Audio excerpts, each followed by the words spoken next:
Por décadas, nós ouvimos conselhos contraditórios sobre o choro do bebê. Deixa chorar para limpar os pulmões, ou não pegue no colo para não acostumar mal. Mas quando mergulhamos na biologia evolutiva e na fisiologia humana, descobrimos que nossa interpretação desse som pode estar fundamentalmente errada e perigosa. Para entender o choro, precisamos olhar para o nosso hardware evolutivo. Ao contrário de outros mamíferos, como um potro que anda minutos após nascer, o ser humano nasce o que chamamos de fisiologicamente prematuro. O antropólogo Ashley Montagu chamou isso de esterogestação. O cérebro humano é tão grande que precisamos nascer antes de estarmos prontos, ou não passaríamos pelo canal do parto. Isso significa que, nos primeiros meses, o bebê é um feto fora do útero. Ele espera biologicamente a mesma contenção, calor e movimento contínuo que tinha lá dentro. Quando um bebê chora, não é um pedido educado.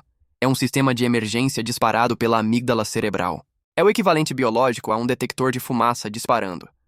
O corpo do bebê é inundado por cortisol, o hormônio do estresse.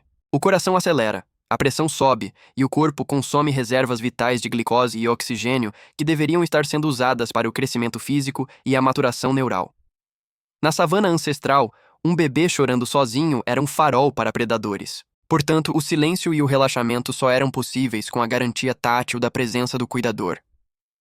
O choro é desenhado evolutivamente para ser insuportável aos ouvidos adultos. Estudos de ressonância magnética mostram que o som do choro ativa regiões de alerta e ação no cérebro dos pais quase instantaneamente.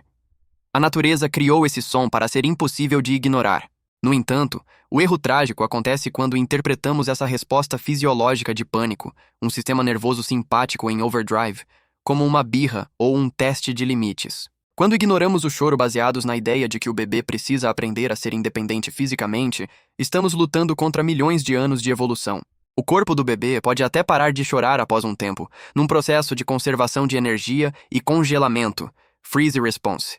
Mas medições de saliva mostram que os níveis de cortisol continuam toxicamente altos. O hardware está gritando por segurança, mas muitas vezes a cultura abafa esse som. E se o corpo está em pânico constante, como isso molda a arquitetura que está sendo construída para controlar tudo isso? É aqui que precisamos olhar para o software mental. Agora que entendemos a tempestade química que ocorre no corpo, precisamos falar sobre a mente. Existe um mito cultural persistente de que o bebê é um pequeno tirano calculista, chorando para manipular os pais. Essa ideia sugere que a mente do bebê possui um software sofisticado, capaz de lógica de causa e efeito complexa. Se eu chorar, eles vêm, então eu comando a casa. A neurociência moderna, contudo, desmonta essa tese com uma elegância brutal. Para manipular, você precisa de um córtex pré-frontal funcional, a área do cérebro responsável pelo planejamento, controle de impulsos e previsão de futuro. Em um bebê, essa área é, metaforicamente, um canteiro de obras vazio. Ela mal começou a ser construída. O bebê vive em um presente eterno. Ele não planeja o próximo minuto, muito menos manipula seu comportamento. Aqui entra um conflito histórico fascinante. No século XX, o behaviorismo, liderado por figuras como John Watson, tratava o bebê como uma caixa preta. A teoria era simples. Se você recompensa o choro com colo, você reforça o comportamento do choro. A lógica parecia sólida para ratos em laboratório, mas falhou catastroficamente com humanos. Por quê? Porque o choro não é um comportamento operante ruim a ser extinto.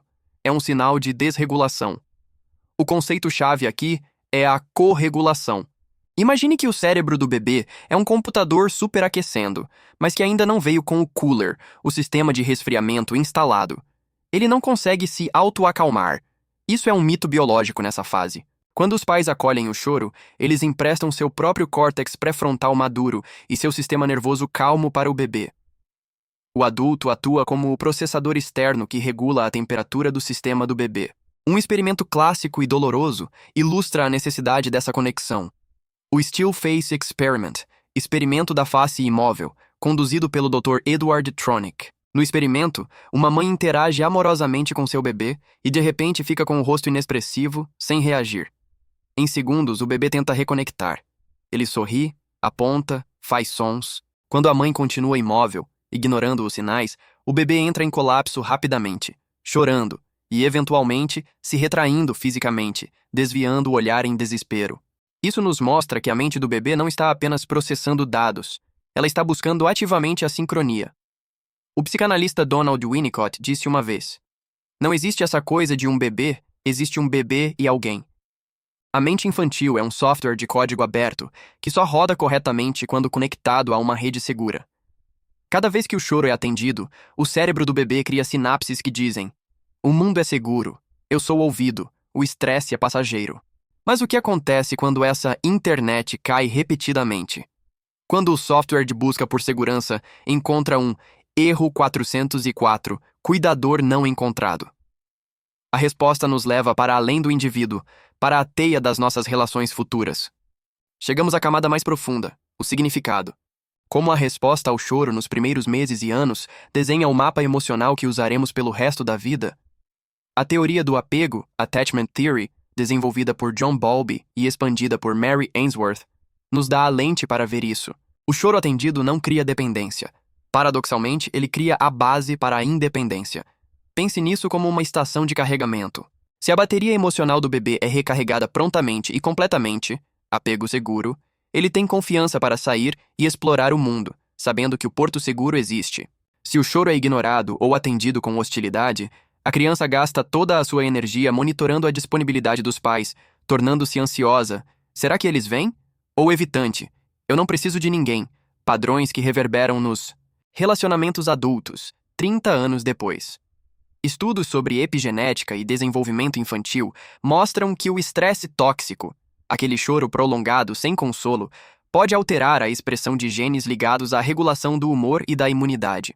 Margot Sunderland, autora de The Science of Parenting, argumenta que deixar um bebê chorar sozinho pode estabelecer um sistema de resposta ao estresse hiperativo para a vida toda. Estamos literalmente esculpindo a capacidade futura de amar e confiar dessa pessoa. Mas aqui precisamos ter cuidado e empatia com os pais. Vivemos em uma sociedade que valoriza a autonomia precoce e isola as famílias. O ditado "é preciso uma aldeia para criar uma criança" se tornou um clichê vazio em cidades onde vivemos em apartamentos isolados. O esgotamento parental é real. Muitas vezes o erro de interpretação sobre o choro não é maldade, é exaustão e falta de apoio. Não devemos demonizar o pai cansado, mas sim educar a sociedade sobre o suporte necessário para que esse pai possa ser o regulador externo do seu filho.